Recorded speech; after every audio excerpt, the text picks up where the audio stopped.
una idea es dar todas las cualidades positivas del libro, a ver si luego se animan y lo compran, ¿no? Para eso creo que es la presentación de un libro siempre, es como un bautizo.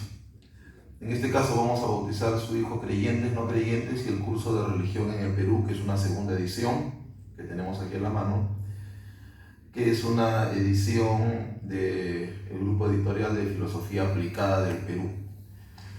El libro que tengo a la mano, Creyentes y no creyentes, en algún momento se lo he dicho de manera personal y voy a ser un poco infidente, de manera pública.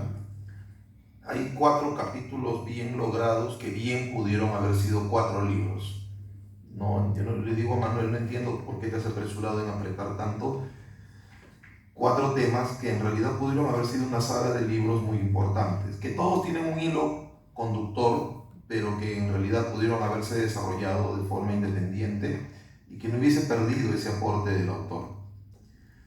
Lo primero que nos trabaja el autor en el capítulo 1, él le llama Los creyentes en el Perú. Y para hablarnos de los creyentes en el Perú, Pacimiño busca un momento histórico, y este momento histórico es la llegada de los españoles al Perú. La llegada de los españoles al Perú va a significar la llegada de instituciones religiosas, como por ejemplo la Iglesia Católica. Bien se ha dicho que los españoles trajeron en una mano la espada y en otra la cruz. Y la instalación de estas instituciones religiosas en el país a través de grupos religiosos, ¿no? Conventos, seminarios, lo que va a permitir una suerte de guerra religiosa, ¿no? Lo que es este proceso y este momento que se le ha denominado la extirpación de idolatrías. La extirpación de idolatrías en realidad es una guerra religiosa, pero que sirve para justificar el saqueo económico que hay detrás de la extirpación de idolatrías, ¿no? Más allá de quemar bultos, que eran en realidad los bultos de culto religioso de las sociedades peruanas prehispánicas, lo que se hace también es robar gran cantidad de objetos, ¿no? Donde se podía de alguna u otra manera objetivizar el culto religioso en el Tahuantinsuyo y antes del Tahuantinsuyo. Esto lo podemos ver a partir de la arqueología. La arqueología peruana es muy famosa y muy rica en el mundo por haber encontrado muchos objetos de valor cultural, pero de sociedades pre-tahuantinsuyanas. Y todos estos objetos son de oro o de plata. Hay pocos objetos de oro y plata tahuantinsuyanos. Alguna vez en la Facultad de Ciencias Sociales preguntaban en arqueología, ¿y a qué se debe esto? Es sencillo, pues. Lo pre-tahuantinsuyano estaba enterrado. Los chavín, los mochica, los chimul, estaba enterrado. Lo que vinieron y hicieron los españoles es saquear lo que estaba encima. De tal manera que de la cultura tahuantinsuyana queda muy poco. Por eso es que entre nosotros los historiadores nos sorprendemos cuando alguien nos dice esto es parte de la cultura tahuantinsuyana. Si la cultura tahuantinsuyana fue arrasada, está arriba. Lo que no fue arrasado es lo que estaba ya enterrado. Entonces ahí habría que empezar a rehacer un estudio de lo que sucedió verdaderamente y de lo que tenemos en la actualidad. Eso, por ejemplo, de alguna manera se aplica en el texto que estamos comentando, el Tribunal del Santo Oficio, y a partir de ello, cómo este estado religioso que se va imponiendo con la llegada de los españoles va a tener su desarrollo durante 300 años y no va a ser destruido totalmente durante la independencia. La independencia del Perú no va a significar, ya que estamos frente al bicentenario, y muy bien lo explica Manuel Pacimiño, la independencia del Perú no es una ruptura con lo hispánico y mucho menos con lo occidental y lo religioso. El siglo peruano, el siglo XIX del Perú es prácticamente una continuidad histórica de lo hispánico, de lo occidental y de lo religioso.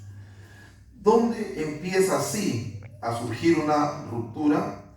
Finalizando el siglo XIX y empezando el siglo XX. Lo que él lo va a desarrollar en su segundo capítulo, que lo denomina Los críticos de la Iglesia y los no creyentes en el Perú. Precisamente es la llegada del capitalismo al Perú lo que va a generar una fuerte crítica a la Iglesia Católica, a la educación religiosa en el Perú, ¿no? La educación laica es producto del liberalismo, no es producto del socialismo, ¿no? Eso ya Mariátegui lo ha desarrollado muy bien, ¿no? Hay todo un texto de Mariátegui donde él plantea correctamente que todo lo que sea educación laica, escuela laica y Estado laico es producto del capitalismo, es producto de la burguesía, no tiene que ver nada ahí el socialismo, ¿no? Pero que de alguna manera es una bandera de lucha válida en las organizaciones socialistas en América Latina. Mariátegui está escribiendo esto hacia 1925. En el caso peruano son liberales, librepensadores y anarquistas los primeros que van a demostrar su rechazo hacia la Iglesia y hacia la intromisión de la Iglesia en el desarrollo político del país. Está Cristian Dan, está Manuel González Prada, Glicerio Tázara, Lombardozzi, Baldassari, los anarcosindicalistas como Manuel Delfín Lévano, Manuel Caracciolo Lévano, todos ellos de alguna manera van desarrollando sus primeras ideas que son, más allá de ateísmo, son anticlericales, ¿no? Uno de los más ateos es Manuel González Prada, ¿no? En su famosa frase, cuando el hombre se arrodilla ante Dios, se arrodilla ante su ignorancia y su miseria, ¿no? Eso lo demuestra totalmente ateo.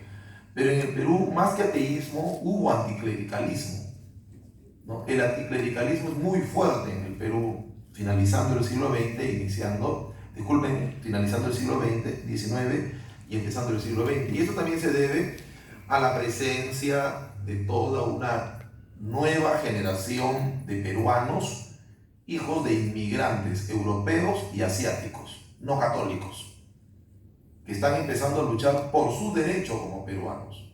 Los hijos de los alemanes nacidos en el Perú, los hijos de los ingleses nacidos en el Perú, cierto, son una minoría.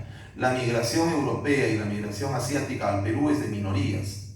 No podemos hacer un trabajo histórico de la migración europea y asiática al Perú y compararla pues con lo que llegó a Estados Unidos, a Cuba, a México o al Brasil, ¿no? Donde llegan millones de europeos y de asiáticos. La migración al Perú es casi como la migración argentina, ¿no? Pequeños grupos de italianos, ¿no? De franceses, de alemanes. Pese a que existe la idea errónea de creer que a Argentina llegaron millones, ¿no? Eso es otra realidad.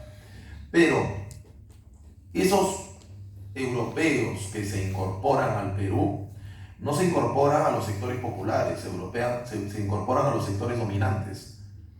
Y como elementos de la clase dominante intervienen directamente en la política. Y al intervenir directamente en la política van liquidando esa relación intrínseca que había entre Estado peruano y religión católica e Iglesia católica. Para nadie es un secreto, en el Perú no existía el matrimonio civil, el único matrimonio era el religioso. Y no existía la partida de nacimiento, la única partida de nacimiento era la partida de bautizo, ¿no? Entonces, ahí tenemos. Eso va terminando al finalizar el gobierno de Leguía, y para los años 30 ya hay otro proceso, pero es la presencia de estos peruanos de primera generación, que podríamos decir, pero no incorporados a las clases populares, sino incorporados a las clases dominantes. Eso habría que ver. Luego pasa un tercer capítulo sobre los centros educativos en el Perú, donde nuevamente se ve pues, ¿no? el trabajo que hace Manuel Pacimiño para cómo las instituciones educativas en el Perú han servido para reforzar ese vínculo entre religión y política.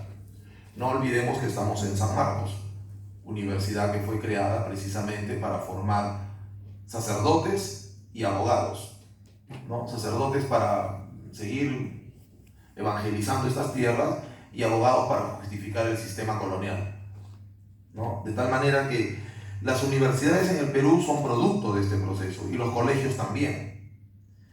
Entonces, ahí viene un cuarto capítulo con el cual voy terminando este texto, en el cual Manuel hace todo un trabajo de sondeo estadístico a nivel nacional ha recorrido varios colegios, ha hecho todo un trabajo de encuesta entre estudiantes y aquí encontramos resultados muy interesantes, ¿no? Hay una educación religiosa en el Perú increíble, que no aporten valores, ¿no? Los niños saben rezar y se saben la vida de los santos, pero estarían dispuestos pues a robarse un sol para comprarse un caramelo, ¿no? Entonces es más o menos lo que plantea Paz y Niño, ¿no? O sea, si la educación religiosa no aporta en valores, ¿para qué educación religiosa? Mejor educación laica. Entonces, a partir de estos elementos podemos darnos cuenta que cada capítulo, como les dije hace un momento al iniciar, es en realidad un texto que yo le he dicho al autor, ¿no? Con mucho respeto y aprecio, esto debería de desarrollarlo mejor en libros separados y sería mucho más sustancioso y mucho más aleccionador. Y rápidamente hablar de la revista peruana